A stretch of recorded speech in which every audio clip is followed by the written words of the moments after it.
기원전 3000년 영국 남부 솔즈베리 평원의 새벽입니다. 발밑에는 짧게 자란 풀이 이슬에 젖어 있습니다. 멀리서 안개가 낮게 깔려 있습니다. 그 안개를 뚫고 거대한 그림자들이 드러납니다. 당신의 눈앞에는 거대한 돌들이 원형으로 늘어서 있습니다. 사르센이라 불리는 25톤짜리 돌입니다. 그 사이에 더 작은 푸른 돌, 블루스톤이 박혀 있습니다. 모두 합해 110개, 단 110개입니다. 그 110개의 돌 중 30개는 거대한 사르센, 80개는 250km 떨어진 웨일스에서 가져온 블루스톤입니다. 사르센 1개는 25톤, 무게로만 따져도 도시락 한 끼를 짊어진 사람이 33만 명 모여야 들 수 있는 무게입니다. 이 자리에서 당신은 한 가지 사실을 알게 됩니다. 이 110개의 돌이 5천년 동안 영국 사람들의 자부심이었다는 사실입니다. 세계인이 알고 있고 매년 100만 명이 입장료를 내고 찾아오고 1986년부터 유네스코가 보호합니다. 장명이 동쪽으로 넘어갑니다. 1500년이 흐릅니다. 당신은 이제 한반도 강화도 새벽에 서 있습니다. 발밑에는 부군리 고인돌이 있습니다. 50톤짜리 답계돌이 2개의 근돌 위에 얹혀 있습니다. 평평한 받침돌과 그 위를 덮은 거대한 한 장의 판석. 한 사람이 두 팔을 벌려도 끝이 닿지 않는 크기입니다. 그 너머로 풍경이 넓어집니다. 강화에 약 160기, 고창에 447기, 화순에 596기, 한반도 전체에는 약 4만 기, 스톤헨지보다 363배 많고 평균 14배 무거운 무덤들이 이 좁은 반도 위에 놀라운 밀도로 흩어져 있습니다. 그런데 이 4만 기를 아는 사람은 거의 없습니다. 한반도에 사는 우리도 모릅니다. 영국 스톤헨지를 들어본 사람은 많아도 강화 부군리 고인돌이 어디에 있는지 아는 사람은 적습니다. 오늘 우리는 그 답을 같이 따라갑니다. 기원전 3000년 솔지베리 평원에서 출발해 1500년이 흐른 한반도 강화도까지 110개와 4만 기 사이에 무엇이 있었는지, 25톤과 350톤 사이에 어떤 사람들이 살았는지, 그리고 왜 한반도의 4만 기는 잊혀졌는지, 오늘의 원정은 여기서 시작합니다. 먼저 영국 스톤헨지부터 봐야 합니다. 우리가 한반도 고인돌을 다른 자리에 놓고 보려면 비교 대상이 명확해야 합니다. 스톤헨지는 영국 남부 윌트셔주 솔지베리 평원에 있습니다. 넓은 풀밭 한가운데 거대한 돌들이 원을 그리며 서 있습니다. 위에서 내려다보면 두 겹의 원입니다. 바깥쪽 큰 원과 그 안에 작은 원. 바깥쪽 원에는 사르센이라 불리는 회색 사암 30기가 서 있습니다. 한 개의 무게가 평균 25톤, 가장 큰 것이 약 40톤대입니다. 높이는 7m에 달합니다. 5층 건물 높이에 육박하는 돌이 30개나 늘어선 것입니다. 이 사르센이 어디서 왔는지를 보면 더 놀라운 사실이 드러납니다. 솔지베리 평원에서 북쪽으로 30km 떨어진 말버러 언덕에서 가져왔습니다. 100년 전까지만 해도 학자들은 이 돌이 빙하기에 떠밀려 온 거라고 봤습니다. 지금은 사람의 손으로 옮긴 거라는 쪽으로 학설이 모입니다. 30km를 25톤짜리 돌로 굴려 가져온 것입니다. 그런데 사르센만 있는 것이 아닙니다. 안쪽 작은 원에는 더 흥미로운 돌이 있습니다. 푸른빛이 도는 작은 돌, 블루스톤입니다. 이 블루스톤이 80개, 사르센보다 훨씬 작습니다. 한 개의 무게가 평균 4톤. 그런데 이 돌은 멀리서 왔습니다. 솔지베리 평원에서 서쪽으로 250km 떨어진 웨일스 프레셀리 언덕에서 가져왔습니다. 200km, 4톤짜리 돌을 5000년 전 사람들이 옮겼습니다. 학자들은 이 돌이 옮겨진 경로를 두고 두 가지 학설을 펼칩니다. 한쪽은 강을 따라 뗏목으로 옮겼다는 학설입니다. 다른 한쪽은 통나무 굴림으로 육로를 통해 옮겼다는 학설입니다. 어느 쪽도 결정타는 없습니다. 다만 옮겼다는 사실만큼은 변하지 않습니다. 이 110개의 돌이 처음부터 한 번에 세워진 것은 아닙니다. 학계는 스톤헨지 건축을 세 단계로 나눕니다. 첫 번째 단계는 기원전 3000년 무렵. 처음에는 돌이 아니라 나무 기둥과 흙벽으로 시작했습니다. 두 번째 단계가 기원전 2500년 무렵, 이때 블루스톤이 처음 옮겨져 왔습니다. 세 번째 단계가 기원전 2000년 무렵 사르센 30기가 그 자리에 서면서 지금 우리가 보는 모습이 완성됐습니다. 다시 말해 스토헨지는 1000년에 걸쳐 만들어진 작품입니다. 한 세대가 시작하고 다음 세대가 이어받고 그 다음 세대가 마무리한 것입니다. 5000년이 흐르는 동안 이 돌들은 잊혀지지 않았습니다. 중세 시대에는 마법사 멀린이 마법으로 옮겨 세웠다는 전설이 돌았습니다. 12세기 영국의 한 작가는 멀린이 아일랜드에서 거석을 마법으로 들어올려 솔즈베리 평원에 옮겨 놓았다고 적었습니다. 마법이라는 설명이 어떻게든 필요했던 시대였습니다. 사람의 손으로는 불가능해 보이는 일이었기 때문입니다. 17세기에는 드루이드 사제들이 만들었다는 학설이 등장했습니다. 영국 켈트 시대의 종교 사제 집단이 의식을 위해 세웠다는 학설입니다. 이 학설은 19세기까지 영국 학계의 주류였습니다. 지금은 부정됩니다. 스토헨지가 만들어진 기원전 3000년은 드루이드가 등장한 기원전 500년보다 훨씬 앞서기 때문입니다. 18세기에는 천문 관측되었다는 해석이 나왔습니다. 사르센 30기의 배치가 하지와 동지의 일출 일몰 방향과 일치한다는 점이 근거입니다. 20세기에 들어 컴퓨터 분석으로 그 일치가 더 정밀하게 확인됐습니다. 천문대 학설은 지금도 학계의 유력한 해석입니다. 모두 추정이지만 어느 쪽도 스토헨지를 잊지는 않았습니다. 5000년 동안 영국 사람들은 이 110개의 돌을 두고 세대마다 새 학설을 만들었습니다. 학설이 바뀐다는 것은 그 자리가 살아있다는 뜻입니다. 잊혀진 자리에는 새 학설이 나오지 않습니다. 1986년 유네스코는 스토헨지를 세계 유산으로 등재합니다. 그 이후 매년 100만 명이 넘는 사람이 이 자리를 찾아옵니다. 입장료는 영국 화폐 약 20파운드 안팎. 매년 들어오는 입장료만으로도 거대한 보존 예산이 자체 운영됩니다. 이 입장료가 다시 보존 사업으로 들어갑니다.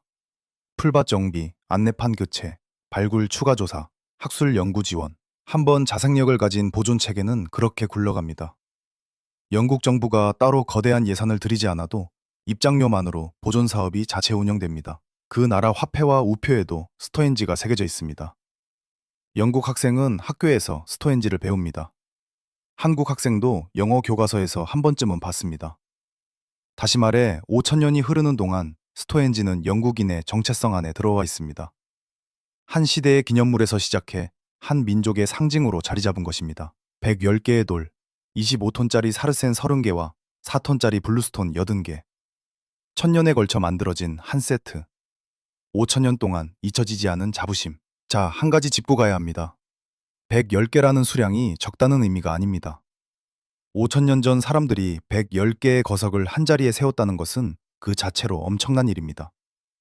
100명도 안 되는 마을이 모여 25톤짜리 돌을 30km 옮겨와서 250km 떨어진 웨일스에서 4톤짜리 블루스톤을 가져와서 한자리에 세웠다는 것은 인류 문명사의 한 획을 그은 사건입니다. 이것이 영국 스토헨지입니다. 자, 이제 무대가 동쪽으로 넘어갑니다.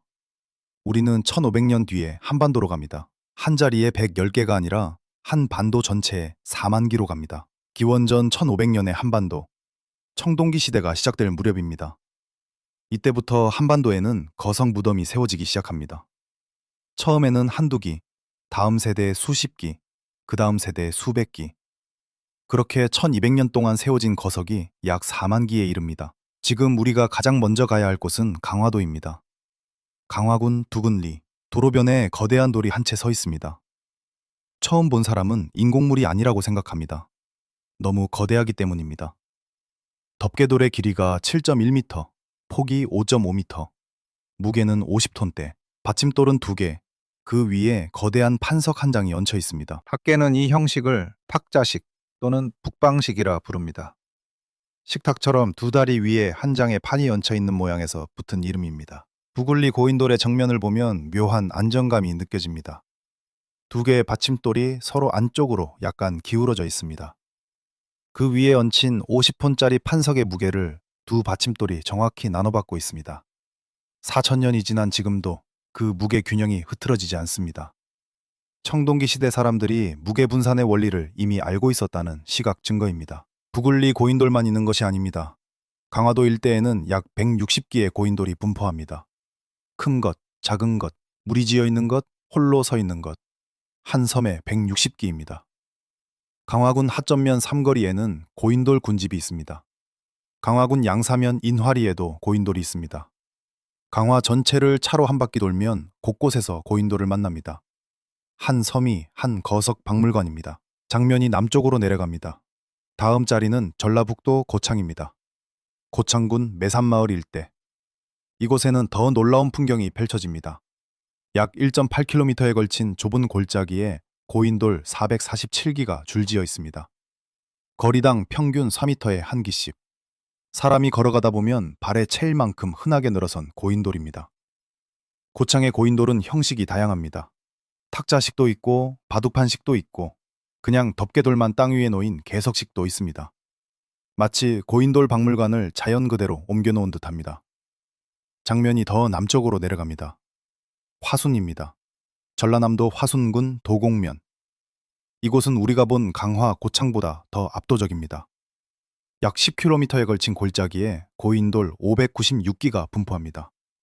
동아시아에서 가장 큰 고인돌 군집입니다. 화순에는 핑매 바위라 불리는 거석이 있습니다. 학계 보고에 따르면 무게가 280톤대, 한 개의 돌입니다. 280톤짜리 한 개의 돌이 무덤 위 덮개돌로 얹혀 있습니다. 자, 이 셋을 묶어봅니다. 강화 약 160기, 고창 447기, 화순 596기, 합치면 약 1200기.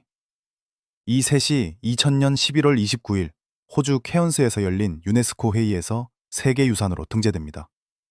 그런데 이 1200기는 한반도 고인돌의 일부일 뿐입니다. 전국으로 시야를 넓히면 더 압도적인 풍경이 펼쳐집니다. 문화재청 보고에 따르면 한반도 전체의 고인돌은 4만 기 안팎. 강화, 고창, 화순 외에도 평양 일대에 1만 5천 기 안팎, 황해도와 평안도의 다수, 경상도와 충청도에도 흩어져 있습니다. 한반도 어디를 가도 고인돌이 있다는 말이 과장이 아닙니다. 그중 평양 일대로 가면 더 압도적인 풍경이 펼쳐집니다. 평양과 그 일대에는 약 15,000기의 고인돌이 분포한다고 보고됩니다. 한 도시 일대에 15,000기. 강화, 고창, 화순을 합친 1,200기에 12배가 넘습니다. 그 중에서도 평양 인근 황해남도 관살리 고인돌이 대표 자리입니다. 길이 8.75m, 무게 50톤대의 거대한 탁자식 고인돌. 19세기 말 한 영국 선교사가 이 자리를 처음 보고 학계에 알렸다는 기록이 남아 있습니다. 다시 말해 한반도 거석 문명은 19세기 말에 이미 외국 학계가 주목한 적이 있었습니다. 자, 이렇게 강화, 고창, 화순, 평양을 묶어봅니다. 강화 약 160기, 고창 447기, 화순 596기, 평양 일대 약 15,000기, 여기에 황해도, 평안도, 충청도, 경상도 일대를 더하면 한반도 전체의 고인돌 수가 약 4만 기에 이릅니다. 학계 일부는 4만 기를 넘어 4만 5천 기에 가깝다고 보고합니다. 그중 가장 거대한 한 기가 김해 구산동에 있습니다. 경상남도 김해시 구산동. 이곳에서 발견된 덮개돌 한 개의 무게가 350톤대입니다. 한반도에서 발견된 가장 큰 고인돌 덮개돌입니다. 이 자리는 2007년 김해 시내 발굴 조사 중 처음 본격적으로 드러났습니다. 길이 10m대, 두께 3m대, 폭 5m대. 거대한 화강암 한 덩어리가 무덤 위에 얹혀있던 자리입니다. 학계가 흥분했습니다.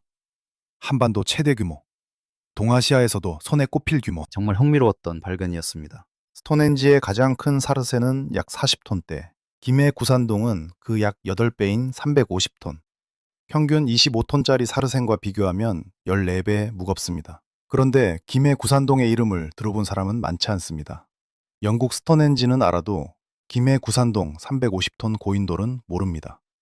한국에 살면서도 모릅니다. 김해 시내에서 차로 10분 거리에 있는데도 모릅니다. 왜 그럴까요?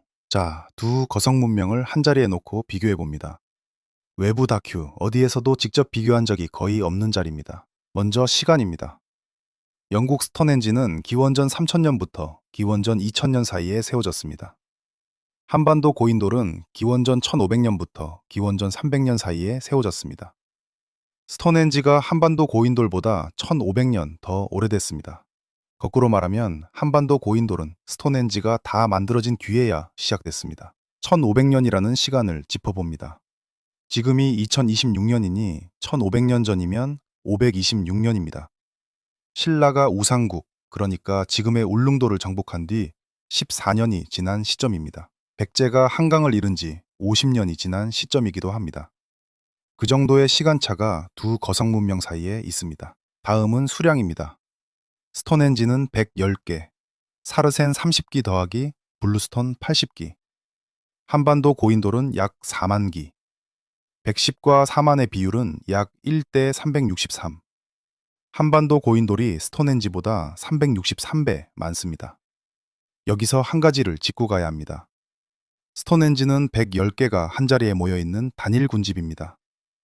한반도 4만 기는 강화에 약 160기, 고창에 447기, 화순에 596기, 평양에 약 15,000기씩으로 한반도 전역에 흩어져 있습니다. 군집 단위로 보면 한반도에는 수백 개의 군집이 있습니다. 하나의 자리 대 수백 개의 자리, 110개 대 4만 기. 영국이 한 자리를 5,000년 동안 보존했다면 한반도는 1,200년 동안 4만 자리를 만든 것입니다. 다음은 무게입니다. 스톤헨지의 가장 큰 사르센은 40톤대, 평균 25톤. 김해 구산동은 350톤, 화순 핑맨은 280톤, 강화 부글리는 50톤대. 한반도에는 25톤이 평범한 무게입니다. 50톤이 작은 편에 속합니다. 280톤, 350톤이 전국 대표급입니다. 평균만 비교해도 14배, 최대로 비교하면 한반도가 7배 무겁습니다. 그런데 무게보다 더 놀라운 것이 있습니다. 분포입니다. 스톤헨지는 솔즈베리 평원이라는 한 곳에 모여 있습니다. 그 자리를 떠나면 영국 어디에도 스톤헨지급 거석은 없습니다. 한반도는 다릅니다. 강화도 부글리도 거석이고, 고창 매산도 거석이고, 화순 도곡도 거석이고, 김해 구산동도 거석입니다.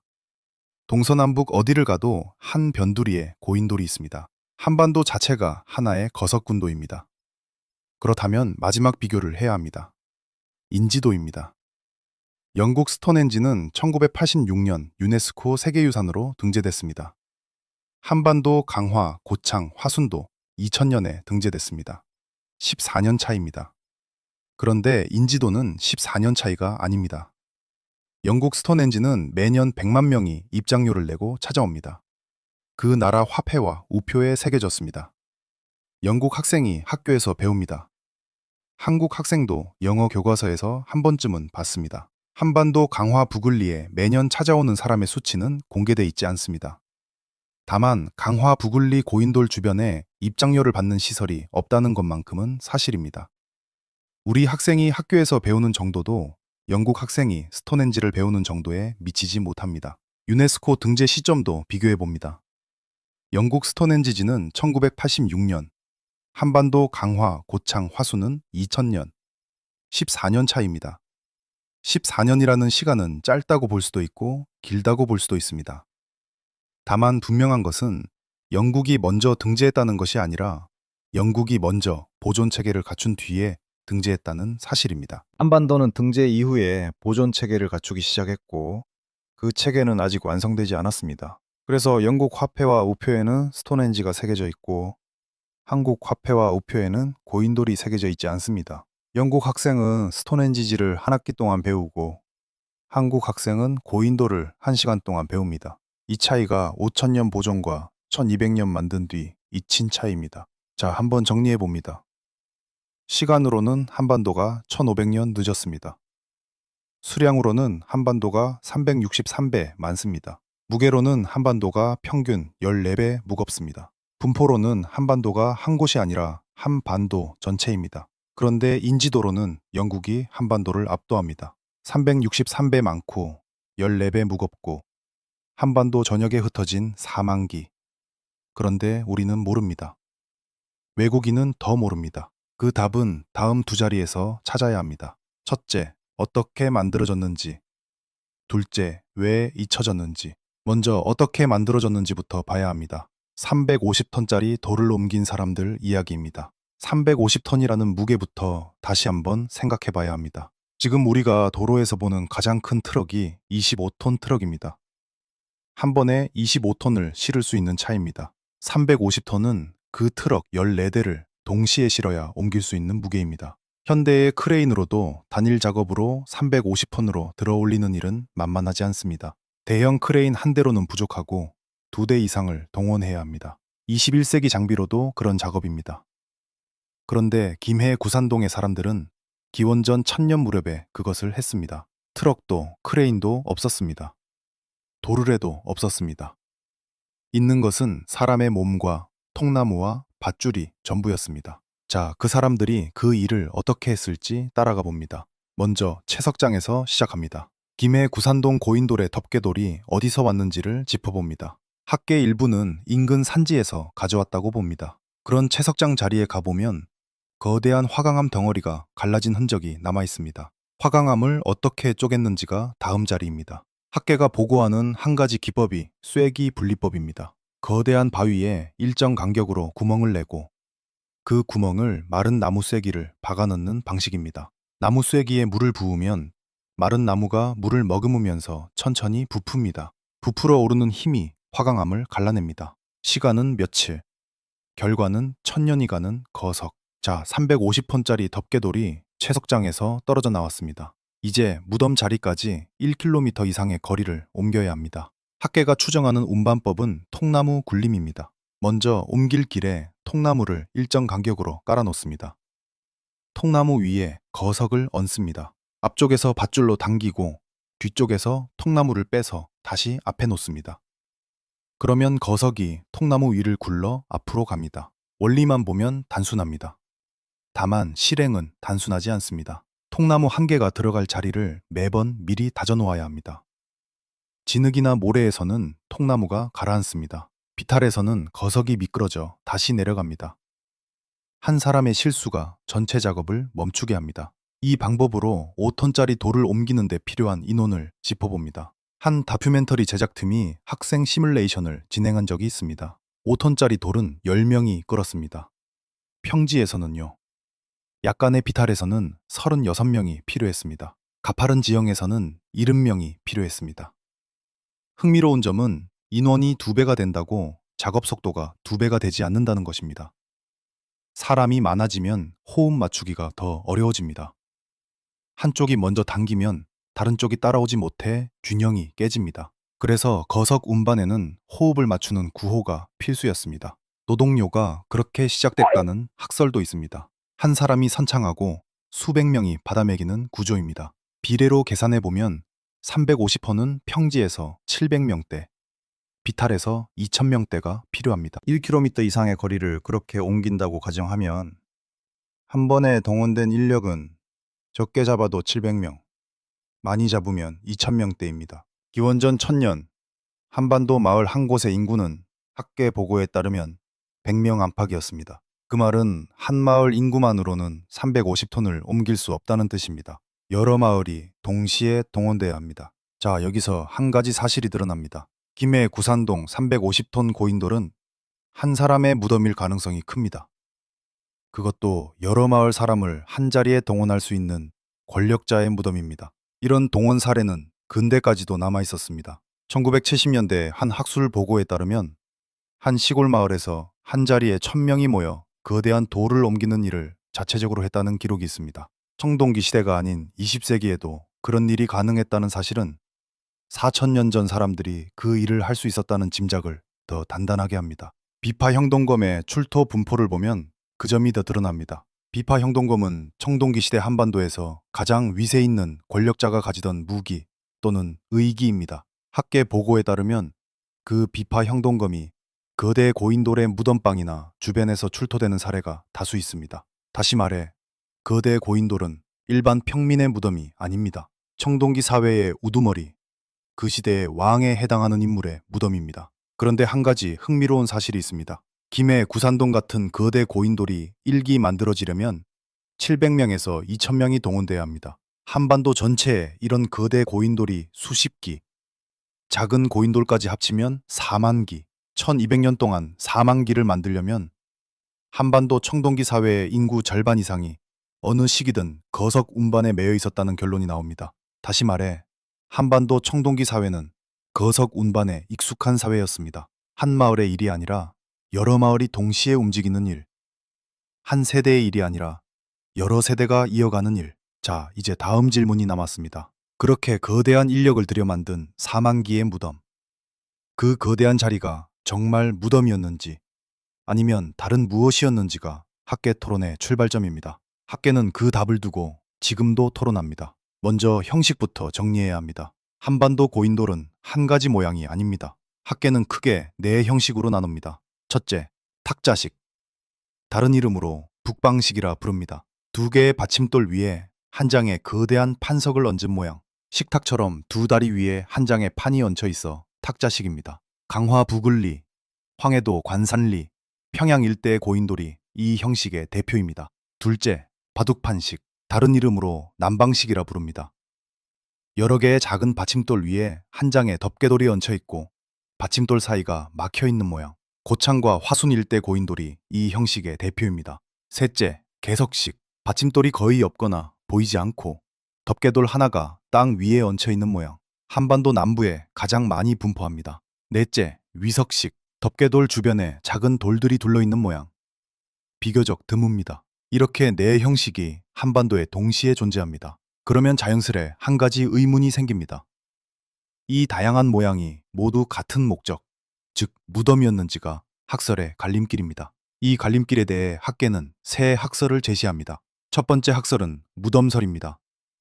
모든 고인돌이 무덤이었다는 학설입니다. 근거는 인골출토, 가덕도, 황성리, 정선 아우라지 등 여러 발굴지에서 인골이 나왔습니다. 인골이 묻혀 있다는 것 자체가 무덤이라는 가장 직접적인 증거입니다. 두 번째 학설은 제단설입니다. 일부 고인돌은 무덤이 아니라 의식을 위한 제단이었다는 학설입니다. 근거는 무덤방의 부재, 강화 부근리 같은 거대한 탁자식 고인돌 일부에서 무덤방이 발견되지 않습니다. 받침돌 사이가 비어 있고 그 자리에 사람이 들어가 의식을 거행하기 적합한 구조입니다. 곡천 고인돌, 관살리 일부 고인돌이 이 학설의 근거가 됩니다. 세 번째 학설은 천문대설입니다. 일부 고인돌의 덮개돌 위에 새겨진 작은 구멍, 즉 성혈이 별자리를 표시한 것이라는 학설입니다.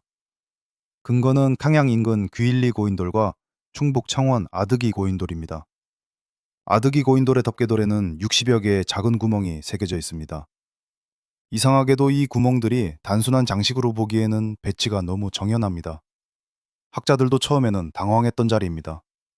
학계가 그 배치를 분석한 결과 북두칠성을 비롯한 별자리와 일치한다는 보고가 나왔습니다. 단순한 무덤 장식이 아니라 하늘을 향해 새긴 천문 기록이라는 해석입니다. 자, 이 세 학설 중 어느 쪽이 맞을까요? 학계의 다수 의견은 양쪽 다 맞다는 쪽으로 수렴합니다. 한반도 사만기 중 일부는 무덤이었고 일부는 제단이었고 일부는 천문대 기능을 동시에 했다고 봅니다. 한 형식이 한 기능에 한정되지 않는다는 것입니다. 여기에 한 가지 더 흥미로운 자료가 있습니다. 전남 여수 오림동 고인돌의 덮개돌에는 칼을 꽂는 모습이 새겨져 있습니다. 한 사람은 무릎을 꿇고 다른 한 사람은 서서 거대한 칼 앞에 절을 하는 그림. 이 그림은 무덤이 새김이 아닙니다. 의식 장면입니다. 다시 말해 거석을 앞에 두고 사람들이 모여 의식을 행했다는 시각 기록입니다. 이 자료는 제단설을 지지하는 학자들이 자주 인용합니다. 이제 또 하나의 갈림길이 남았습니다. 이 거석 문화가 한반도에서 자생한 것인지 아니면 어디선가 전해진 것인지가 또 다른 학설의 출발점입니다. 이 갈림길에 대해서도 세 학설이 있습니다. 첫 번째 학설은 자생설입니다. 한반도 총동기 사회 안에서 자체적으로 거석 문화가 생겨났다는 학설입니다. 근거는 한반도 고인돌 분포의 압도적 밀도와 다양성. 사만기는 외부에서 전래된 문화로 설명하기에는 너무 많고 너무 다양합니다. 두 번째 학설은 북방기원설입니다. 시베리아와 만주 쪽에서 거석 문화가 한반도로 전해졌다는 학설입니다. 근거는 탁자식 고인돌이 만주와 한반도 북부에서 시작해 남부로 내려간다는 분포 패턴. 학계 일부는 안드로노보 문화나 카라수크 문화를 그 출발점으로 봅니다. 한반도 북부의 탁자식 고인돌 연대가 남부보다 약간 앞선다는 측정 결과도 이 학설을 뒷받침합니다. 세 번째 학설은 남방기원설입니다. 동남아시아 해양 문화가 한반도로 올라왔다는 학설입니다. 근거는 바둑판식 고인돌이 한반도 남부 해안에 집중 분포한다는 점입니다. 인도네시아 순바섬에서 지금도 거석 무덤을 만드는 풍습이 남아있다는 점도 이 학설의 보조 근거입니다. 순바섬 사람들은 가족이 죽으면 마을 전체가 모여 수십 톤짜리 돌을 옮겨 무덤을 만듭니다. 4,000년 전 한반도 사람들이 했던 일을 지금도 같은 방식으로 하는 것입니다. 이 살아있는 비교 사례가 남방설의 강력한 보조자료가 됩니다. 학계는 여전히 토론 중입니다. 한 가지 변하지 않는 사실은 한쪽 답을 단정하기에는 한반도 고인돌이 너무 다양하고 너무 광범위하다는 점입니다. 어느 한 학설이 사만기 전부를 설명하지 못합니다. 자생설로 일부, 북방설로 일부, 남방설로 일부를 설명해야 사만기 전체가 풀립니다. 자, 어느 쪽이 맞을까요? 학계는 여전히 토론 중입니다. 한 가지 분명한 것은 한쪽 답을 단정하기에는 한반도 고인돌이 너무 다양하고 너무 광범위하다는 점입니다. 여기서 한 가지 흥미로운 자료를 짚고 가야 합니다. 인골 DNA 분석입니다. 부산 가덕도 장항 신석기 유적에서 인골 48구가 출토됐습니다. 1차 분석 발표는 H형 목의 하플로그룹, 그러니까 유럽계 유전자가 검출됐다는 보고였습니다. 그 발표가 학계와 대중에 큰 충격을 줬습니다. 그런데 그 이후 재검사가 이루어졌습니다. 재검사 결과는 D4, D4B1 M형, 즉 동아시아 유전자형이라는 보고로 정정됐습니다. 1차 발표가 오류였거나 표본 일부에서 다른 결과가 나왔을 가능성이 제기됐습니다. 다시 말해, 가덕도 인골에서 유럽계 유전자가 나왔다는 이야기는 단정할 수 있는 사실이 아닙니다. 1차 발표만으로 결론을 내릴 수 없는 상태입니다. 재검사 결과를 함께 봐야 합니다. 비슷한 사례가 정선 아우라지 고인돌에서도 있었습니다. 신동훈 교수팀이 1차 분석에서 현대 영국인과 유사한 DNA가 나왔다고 발표했습니다. 다만 학계 정설은 아직 확립되지 않았습니다. 다른 표본에서 다른 결과가 나올 수도 있고 분석법이 달라지면 결과가 달라질 수도 있습니다. 요약하면 이렇습니다. 한반도 고인돌의 정체에는 여전히 미해결 영역이 남아 있습니다. 무덤인지 제단인지 천문대인지 자생인지 북방인지 남방인지 인골 DNA가 정말 무엇을 가리키는지 5,000년에 걸쳐 만들어진 영국 스톤헨지의 정체도 학자들이 아직 다 풀지 못했습니다. 1200년에 걸쳐 만들어진 한반도 4만기의 정체도 마찬가지입니다. 그럼에도 한 가지는 변하지 않습니다. 영국 스톤헨지는 지금 매년 100만 명이 찾아옵니다. 한반도 4만기는 어떤 자리는 매몰됐고 어떤 자리는 침수됐고 어떤 자리는 도로 옆 풀밭에 잊혀져 있습니다. 왜 그렇게 됐는지가 다음 자리입니다. 자, 한반도 거성 문명이 잊혀진 자리들을 따라가 봅니다. 먼저 김해 구산동입니다. 한반도에서 가장 거대한 350톤짜리 덮개돌이 있는 자리입니다. 이 자리는 2007년 처음 본격적으로 알려졌습니다. 김해 시내에서 발굴 조사 중 거대한 덮개돌이 드러났습니다. 길이가 10m대, 무게가 350톤대, 한반도 최대 규모입니다. 학계가 흥분했습니다. 보존이 결정됐습니다. 그런데 보존을 위한 예산이 확보되지 못했습니다. 결국 그 자리는 다시 흙으로 덮였습니다. 2022년에는 보존 부실 문제로 다시 한번 시민단체와 언론이 문제를 제기했습니다. 어이없게도 한반도에서 가장 큰 고인돌은 지금 흙 아래 잠들어 있습니다. 영국 스톤헨지는 1986년 유네스코 등재 이후 입장료를 받고 매년 보존 사업을 합니다. 한반도 김해 구산동은 2007년 발굴 이후 흙 아래로 다시 들어갔습니다. 같은 거성 문명의 두 자리가 겪은 다른 운명입니다. 다음 자리는 강원도 춘천 중도입니다. 이곳에서는 청동기 유적이 대규모로 발굴됐습니다. 고인돌도 다수 포함되어 있었습니다. 학계는 이 자리가 한반도 청동기 사회의 중요한 거점이었다고 봤습니다. 그런데 이 자리에 영국 자본이 운영하는 레고랜드 테마파크가 들어섰습니다. 2022년 개장. 발굴된 유적 일부는 이전됐고 일부는 그대로 매몰됐습니다. 시민단체와 학계가 거세게 반대했지만 사업은 강행됐습니다. 한반도 청동기 거점이 영국 자본의 테마파크 아래로 들어갔다는 사실은 아쉬운 일이었습니다. 영국 스톤헨지가 영국에 있다면 한반도 중도는 영국 자본 아래로 들어간 것입니다. 정확히 그 비유가 맞는지는 따로 검증해야 하지만 시민이 느끼는 정서로는 그렇게 받아들여졌습니다. 세 번째 자리는 울산 반구대 암각화입니다. 엄밀히 말하면 반구대는 고인돌이 아닙니다. 신석기 말부터 청동기 시대 사이에 만들어진 바위 그림입니다.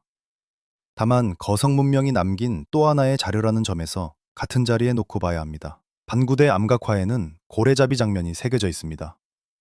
신석기 시대 한반도 동해안 사람들이 고래를 잡고 있었다는 시각 기록입니다. 세계 학계가 주목하는 자료입니다. 그런데 이 자료는 1965년 사연댐 건설 이후 매년 침수됩니다. 우기에는 물에 잠겼다가 갈수기에 다시 드러납니다. 그 반복으로 암각화 표면이 매년 풍화, 방락되고 있습니다. 50년 넘게 반구대를 어떻게 보존할지를 두고 정부 부처와 지자체와 학계가 토론하지만 결정타는 나오지 않았습니다. 세계가 주목하는 자료가 매년 물에 잠기고 있다는 것은 먹먹한 이야기입니다. 네 번째 자리는 창원입니다. 경남 창원 동읍 봉산리에 1호 지성묘라 불리는 고인돌이 있습니다. 그런데 이 자리에서 한 가지 흔적이 발견됐습니다. 상석에 정 자국이 있고 남동쪽 일부가 인위적으로 떼어진 흔적입니다. 정으로 쪼아낸 자국이 분명히 보입니다. 이 흔적이 누가 언제 만든 것인지에 대한 명확한 보고는 아직 없습니다. 학계 일부는 도굴 또는 파괴 시도의 흔적으로 봅니다. 학계가 보존을 강화해야 한다고 권고했지만 보존 강도가 강화된 사례는 한정적입니다. 이 외에도 70년대 농지정리 사업으로 사라진 고인돌은 셀 수 없이 많습니다. 한 시청자가 어느 다큐멘터리 댓글에 이렇게 적기도 했습니다.